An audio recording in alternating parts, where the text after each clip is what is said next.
Bismillahirrahmanirrahim. Assalamu alaikum, dear students. I hope you all are fine in the best conditions of your health.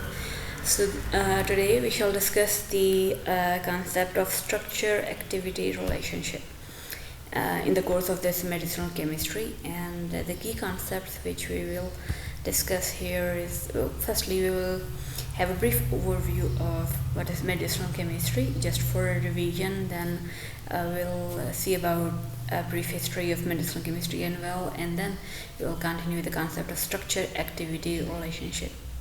Right, the structure-activity relationship is normally known as SAR or simply SAR in many of the places. Firstly, we will consider about what we mean by the term of medicinal chemistry.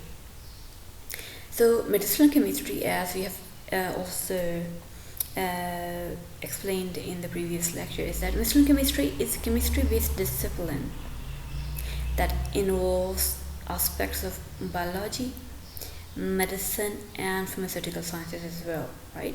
So that's a multidisciplinary subject that involves chemistry, which is the basic subject, and this is chemistry-based discipline, and this involves the chemical applications in the fields of biology, in the fields of medicine, in the pharmaceutical sciences.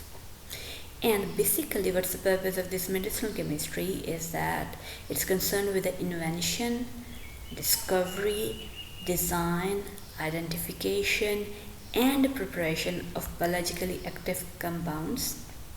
Furthermore, it's concerned with the study of their metabolism. Third, it is concerned with the study or integration of their mode of action at the molecular level.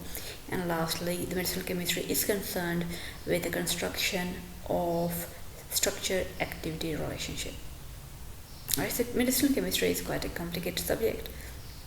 Right, it's concerned not only with just senses of medicine, it's concerned with the invention, discovery, design, identification, and preparation of biologically active compounds. Right. Second, it involves the study of the metabolism, and it involves in study of how these drugs act inside the biological system, which is known as their mode of action, and what is their structure-activity relationship. Right, so structure-activity relationship is one of the purposes of medicinal chemistry, and it's one of the major topics, which is a very important topic in the subject of medicinal chemistry. So we will see about what we mean by the structure-activity relationship. Right, for just convenience, let me say that if we add a prefix of chemical before structure, and if we add a prefix of biological activity, maybe you will get the better idea of what is structure-activity relationship. So it is the relationship of chemical structure and the biological activity. Right? So if you just write chemical structure and biological activity relationship, you will understand it better. What is structure-activity relationship, or SAR? So SAR or SAR, or the structure-activity relationship, is actually the study of relationship between chemical or 3D structure of a molecule and its biological activity. Right? So this analysis or this relationship study is actually the study of dependence of a biological activity of a chemical upon its molecular structure. Right? So every property, whether that's chemical property, whether that's physical property, or whether it's the biological activity, all of the property of a molecule are dependent basically on their molecular structure. Right? So that structure is key. So if we understand the molecular structure, we can understand the biological properties of any molecule. So in the structure-activity relationship, what we do is that we make a correlation, or we study the relationship of this molecular structure of any chemical compound and the biological activity which is exhibited by the chemical compound by observing the results of systematic structural modification. Right? So just make it simple. Let's consider that we have a chemical compound, right? And we test it for a biological activity, and we get some results. So the results are some promising, means we get some positive results and we get some negative results as well. right? So what we do, we carry out some changes in the molecular structure of that chemical compound. As we saw, that the structure is actually the key. So if we change the structure, we change the property. So what we do is that we carry out some changes in the molecular structure of that chemical compound and see the biological activity, right? So maybe we get some better results, maybe we get some worse results. So if we are getting the worst results, we will not carry on that change. So we will carry out, or we will try some other change so that we get some better results, right? So structure activity relationship is basically a systematic structural modification of a chemical compound in order to yield better biological activity, right? This is basically the structure activity relationship, and this structure activity relationship basically involves the determination of the chemical groups, means functional groups, which are responsible for producing a desired biological effect in an organism, right? For example, we imagine a structure. Suppose just I say that we have a benzene ring, right?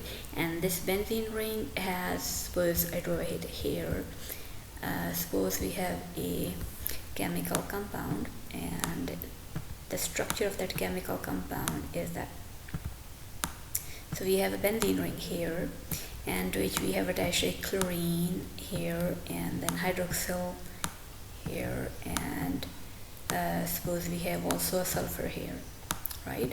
So this sulfur is in the form of SH, right? So this compound we have here with us. So suppose that this compound exhibits some very strong antibacterial activity, right? But it has also some side effects.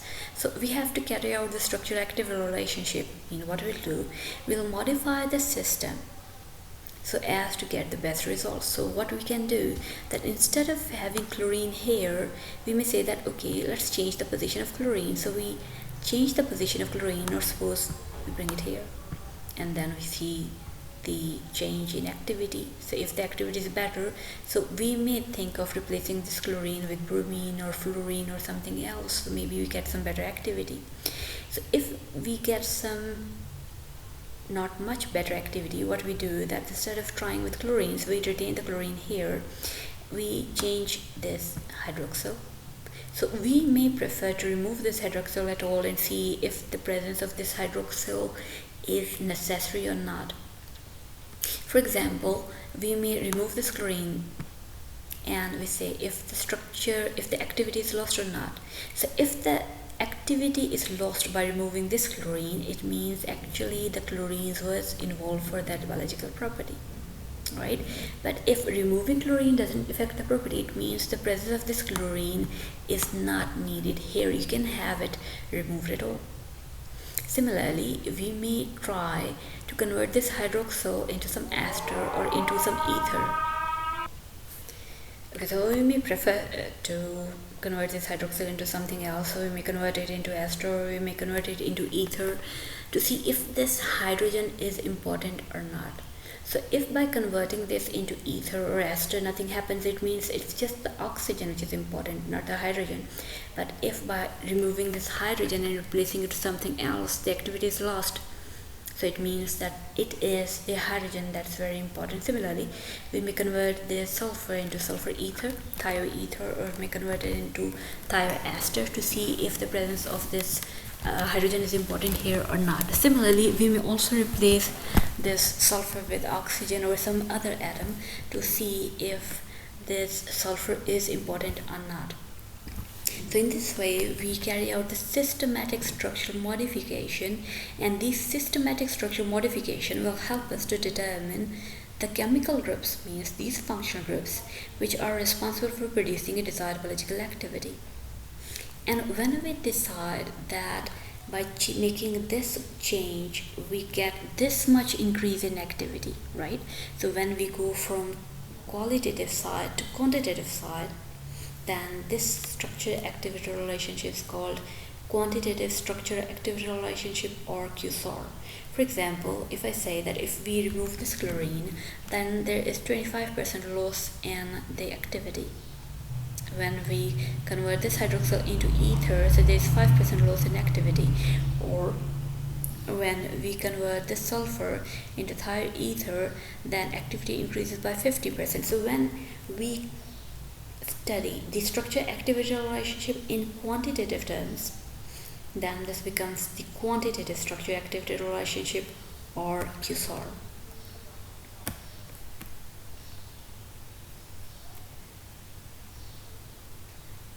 So here is something we do in the medicinal chemistry, is that suppose we have a drug. So that's a crude drug, means that we have isolated from nature. So first step will be always that we determine the chemical structure, and next we will consider the biological activity.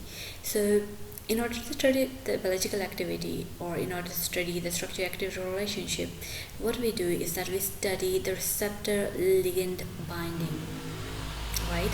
So the receptor is the proteins or the enzymes with which our drug will bind, and the ligand here are basically this crude drug or the drug we are using, right? So in medicinal chemistry, especially when we are studying the structure-activity relationship, we use the word ligand for our drug. So here the ligand is our drug. So we have to check whether the drug of ours is binding with the receptor or not, right? Because when the ligand binds with the receptor, then we get a biological response. But if the receptor and ligand binding doesn't occur, if it happens in not a very proper way, then biological response is not observed at all, right? So in medicinal chemistry, so what we will do, we'll get the drug either by some synthesis or by some isolation method, and we determine the structure, and after structure determination we'll carry out the receptor ligand binding in order to see the biological response, right? So that's what about the medicinal chemistry. So now, why SAR? Why we study SAR? Why it's important to study SAR? SAR is basically the interaction of the drug molecule with protein, and whether the drug will interact with the protein or not, that depends on the structure of both the drug as well as the protein. So here the protein is our receptor, right? So we study SAR in order to see whether the just remove that. So we study SAR in order to confirm whether our drug will bind with the receptor protein or not. And since this interaction of the drug with the receptor protein depends on the chemical structure of both the drug as well as the receptor protein, therefore it is important to study the structure-activity relationship. So if we know the molecular structure of the drug and we know the molecular structure of the protein receptor, then we can carry out the SAR. Means we will modify our drug so that it binds properly with this receptor protein, right? That's why we study SAR, because if we know the structure of our molecule better, and we also know the structure of this receptor protein better, so we can carry out the systematic modification of our drug so that it binds better with protein. So if it interacts better with the protein, we'll get a better biological response, right? So need of SAR study is basically done on the lead molecules. Again, what's a lead molecule? So you have many molecules, and among the many molecules, the molecules that has the desired biological activity, that's a hit. We define the hit to get a lead, right? The structure-activity relationship is not performed on all molecules. It's not performed on all hits. It's only performed on the lead molecule, right? And the structure-activity relationship is used to determine the pharmacophore. It's also used to determine the unwanted side effects. So what's pharmacophore? Pharmacophore are basically the chemical groups or the functional groups that are responsible for that desired biological activity, right? So if we can identify the pharmacophore, we can also see that which groups are resulting in unwanted side effects, right? So if we say that in previous example, as we mentioned, that if the chlorine is replaced by bromine, then instead of the bacterial activity, we get some allergy. So this allergy will be because of that bromine, right? So when we carry out the systematic SAR studies, so we not only determine the Pharmacophore is the functional group that is responsible for the biological activity, but we also identify the groups that are responsible for the unwanted side effects. So we can replace the groups, or we can remove those groups, or we can modify those groups so that the unwanted side effects are avoided. And further, the need of study of SOR is to develop a new drug that has increased activity. Right, so if we modify a structure and we get a structure that has maximum biological activity with the least side effects, then that will be the ideal drug, right? So this is the purpose of this structure activity relationship, right? Also, the purpose of this structure activity relationship is to determine different activity for an existing drug. For example, a drug is available in the market and suppose that's used for some anti-inflammatory, and we want to see that if it's anti-inflammatory drug, that maybe it is also possibly useful to be treating for cancer. The same example you can relate that nowadays we are hearing that this COVID virus can be treated by some anti-malarial drug, right? The structure activity relationships also involve that to find out some different activity for an existing drug. Further, to reduce unwanted side effects and to know the changes in pharmacological properties by performing the minor changes in drug molecule. For example, a drug molecule has some antibacterial activity, but by carrying out some small modification in the structure of this biological molecule, maybe we can convert this biological molecule into some anti-cancer drug as well, right? Because all the biological responses, all the biological activities are determined by structure. So it's the structure of our drug that's important. So if we can modify the drug structure, we can modify the biological activities, right? So this is the purpose of SOR, right? So here we change the structure in order to get the desired biological property. So again, QSOR, or the quantitative structure activity relationship. So this QSOR attempts to find consistent relationship between the variation in the values of molecular properties and the biological activities for a series of compounds, so that these rules can be used to evaluate new chemical entities. So what we mean by variation in values, because we are now taking about the quantitative terms. When we study about the SAR, means simple structure activity relationship, we are only considering the qualitative relationship. For example, we say that removing this chlorine results in loss of activity. Attaching this hydroxyl involves increase in activity, but we are not stating that how much increase or how much decrease. We are just mentioning that it increases or decreases. This is qualitative. But when we say that there is 25% reduction in activity or there is 50% increase in activity, so when we take the variation in terms of values, then that becomes QSOR, right? So we have a full table when we study the structure activity relationship, that we have a table which is known as SAR table, right? And we determine that if we have a similar structure, and in the previous drug that this chlorine is present, so this is having this activity, it means that if in our drug the chlorine is present in the same position, that chlorine will also have the same activity, right? So we just make a list of related compounds and see the resemblance in structure.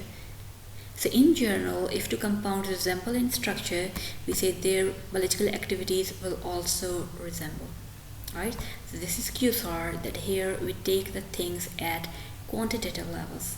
We measure things in terms of value, right? So let's go to the history of medicinal chemistry, so because that's important, right? So just in an overview, in the previous lecture we saw that this history of medicine goes back in the time immemorial, where there was no record of time.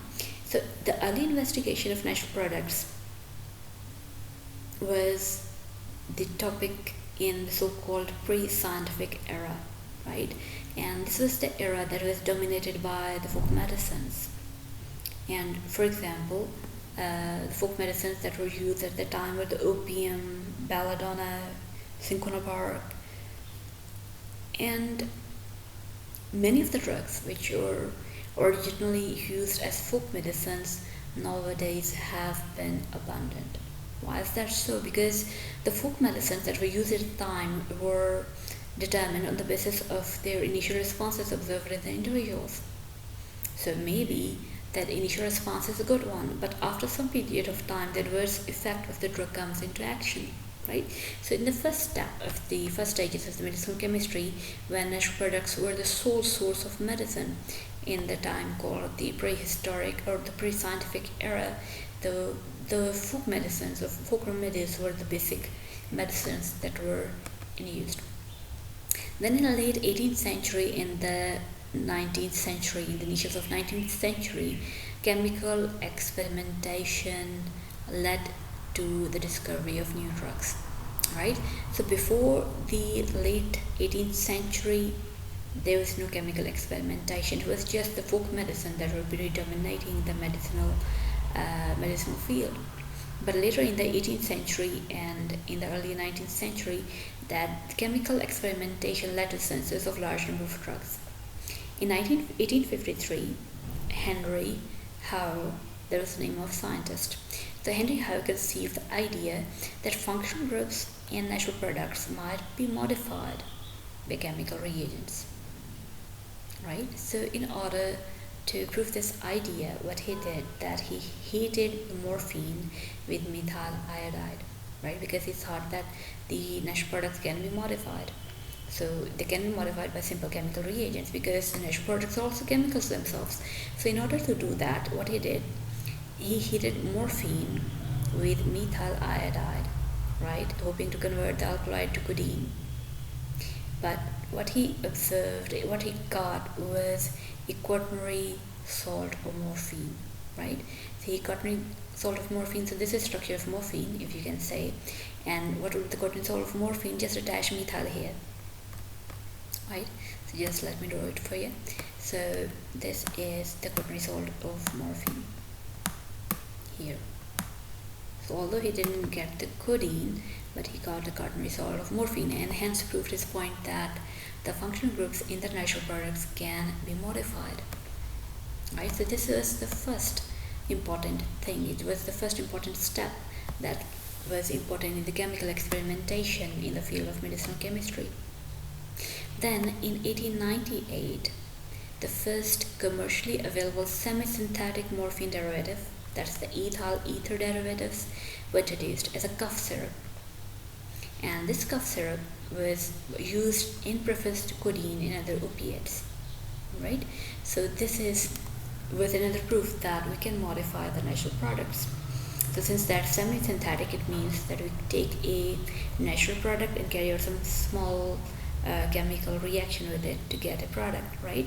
So in that case, what was done, that morphine, so let's see the structure as well. So we have this morphine here, and what that scientist did was that he converted the hydroxyl into ether, into ethyl ether. And when he reacted this morphine with ethyl ether, what he got was a semisynthetic morphine derivatives, and that derivatives was a cough sedative. Okay, and that was used in preference to codeine, right? Another derivative was diacetylmorphine, right? So diacetylmorphine was introduced as a safer pain reliever than the morphine. So it's even more better in relieving the pain than morphine. So you might have heard of this term diacetylmorphine. So diacetylmorphine is commonly known by the name of heroin, right? So heroin was the best of the best pain reliever when it was made. And the problem is that as soon as the word got out about its addictive nature, it became also popular, but then later on that was removed by the government because of its addictive nature. But still, there is no better pain reliever than heroin, right? So you can just have an idea that in the wars at the time were fought by swords, right? So the fighters, the warriors at the time, they took heroin in case they got severe injury, because when they took heroin, they forgot about the pain. This is just a very, very strong pain reliever, but because of its addictive natures that came into view 4 years later of its introduction, then it was later removed by the government authorities. Right? So far we have discussed that initially the natural products were the sources of medicine, and then later the scientists tried to conceive the idea, and they tried to prove the idea that these natural products can be changed, and when they changed those natural products they got something better. So it means that they wanted to change the structure so that they get some better biological activity. So can't you relate that with structure-activity relationship? They are changing the structure. They were changing the structure, although that was not much in a very scientific manner. It was just something random. But they were having the idea that if we can change the structure of those natural products, we can get something better with better biological activity. Right. So next, during the 1840s, first synthetic organic chemical was introduced for the anesthesia during tooth removal, right? And the chemicals that were used as anesthesia during tooth removal, they involved the use of nitrous oxide, ether, and chloroform. All of these were used to induce the anesthesia. Then in 1864, barbituric acid was synthesized, and that was used as a hypnotic. So hypnotic is a drug that is basically a sleep inducer that helps you sleep. So if you have problem with sleeping, you can take this barbituric acid and you will get wonderful sleep. So that was a hypnotic, right? So things were moving from the use of natural products towards the semisynthetic products, and after semisynthetic products the trend was shifting towards synthesis of new organic chemicals in the laboratory. Then 1875, salicylic acid was introduced as a possible cure for typhoid fever, and it was effective to be an effective antipyretic. So antipyretic is any drug that is effective against fever. Then 1899, aspirin. Aspirin is basically the acetyl form of salicylic acid, right? And the problem with the salicylic acid was that it had some unpleasant side effects. It caused ulcer in the stomach, right? So later in 1899, so the salicylic acid was modified into acetyl salicylic acid, and this is called known as aspirin, right? So it had the antipyretic properties, but with the advantage that this ulcer causing property of the salicylic acid was avoided in that case. This is also an example in which we can modify the structure for improved biological activity, right? So it means that the natural products are not always the best. We can still modify them and we can get better drugs. So all of the purpose of stating this history is that we can modify structure, and when we modify structure, it's not always that we get some worse results. We sometimes get the best results. And this is the basic subject, the concept of structure-activity relationship.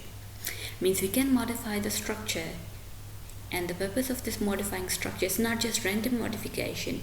We have to do the systematic modification. We have to devise some rules. We have to devise some steps. And we have to carry out stepwise modification so that we can get better activities from the modified structure, right? So it's the structure, it's the molecular structure of our drug, that's the key. We have to modify it to get better results. So again, another subject of the structure-activity relationship, or SAR, is that we have to develop our drugs so that they are selective. Right? So we have to check for the selectivity of drug action and the drug receptor. So whatever we take in as drug, the ultimate purpose is that this drug, also known as the ligand in the structure-activity relationship, so this drug or the ligand has to bind with some receptor, right? So receptors are normally the proteins and they're very complex. So our drug will show action or the desired action only if it binds to the receptor properly. Secondly, it binds to the desired receptor. So there are many proteins in our body, and each protein is responsible for some other functions. So when we take in a drug that should bind with a receptor protein that is responsible for the biological action we are interested in, but instead of binding with the desired receptor, if our drug or the ligand binds with some other receptor, then it will produce some other activity instead of curing the disease we are interested in, right?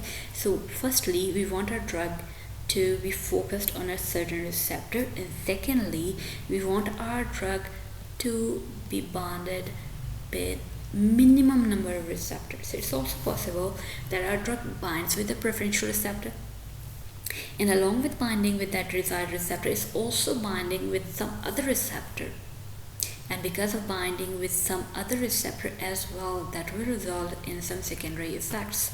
The secondary effects may be beneficial, but most of the time such secondary effects are harmful, right? So when we are carrying out the structure-activity relationship, it is our also focus to modify our drug, to systematically modify our drug so that the drug has selectivity for a specific drug receptor, right? So when we study the selectivity of drug action and drug receptors, so there are a few points we take in mind. So there are a few general rules. The first rule is that similar molecule exerts similar biological action in a qualitative sense. Mean if we have two structures and they resemble each other in their chemical structure, then they will also resemble in their biological action. So if a structure has antipyretic activity, then a similar structure will also be expected to have an antipyretic activity. But that will be in qualitative sense. It not means that if this cures the activity to 50%, this will also cure to 50%, right?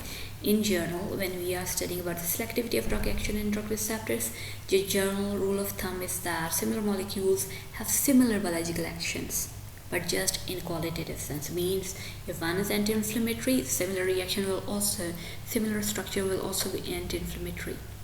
The second rule of thumb in studying the selectivity of drug action, drug receptor is that the antagonist and agonist share the common structural feature. What's an agonist? Agonist is something that causes something to initiate, right? That initiates a process. And antagonist tends to block the process. So these antagonists and agonists, they work in parallel. So agonists tend to initiate a process and antagonists tend to end that process. Because if there is no ending, that the initiated process will carry on and on. However, it has to be stopped sometime. So it's the purpose of antagonist to stop it. So there's a second rule of thumb is that the antagonist and agonist share the common structural feature. They should have some common structural feature.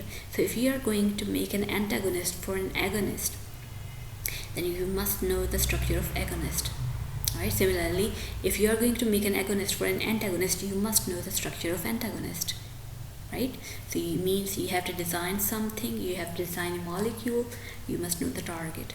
If you are targeting a certain protein, then you must know the structure of protein. If you are targeting a certain agonist or antagonist, you must know what is the structure of the respective antagonist or agonist respectively, right? Thirdly, when you are studying the selectivity, then the composition and arrangement of chemical functional groups becomes very important, because this arrangement determines the type of pharmacological effect it possesses.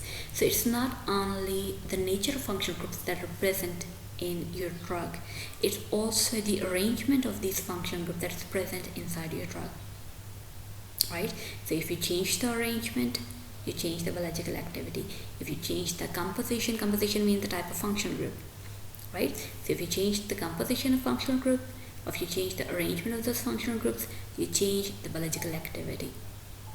So it's important to note, right, that there is a relationship of composition as well as arrangement of functional group with biological activity.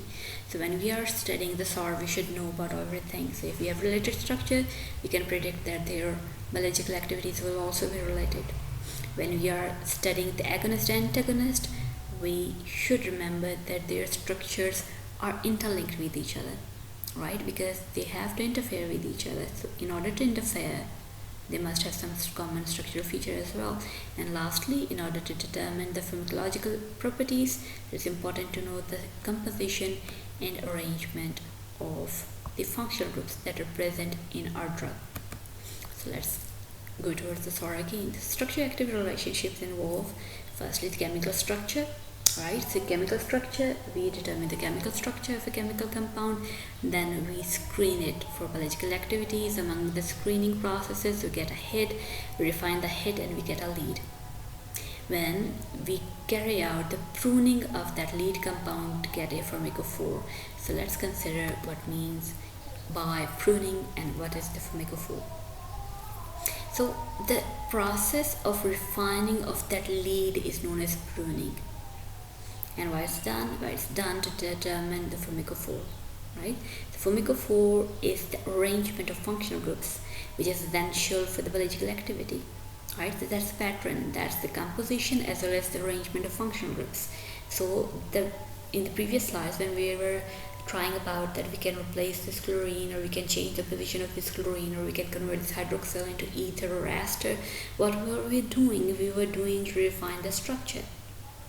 Right, so this arrangement of functional groups as well as its composition is essential for the biological activity, and this special arrangement of the functional group, which is actually responsible for the biological activity, is known as pharmacophore. So pharmacophore is a pattern of arrangement of your functional groups that is responsible for the best biological activity. And what's pruning? Pruning is the refinement of a lead. So when we studied about the criterion of a lead structure, one of the major criterion was that it should be easy to be refined, it should be easy to be derivatized. So if a lead compound cannot be derivatized, it's not an ideal lead compound, right? Lead compound is the best of the time, but it has the capacity to be modified further. So the process of refining of lead structure is known as pruning, right? And the arrangement of the functional groups that is responsible for the best biological activity is known as the pharmacophore. Next we go to the screening, right?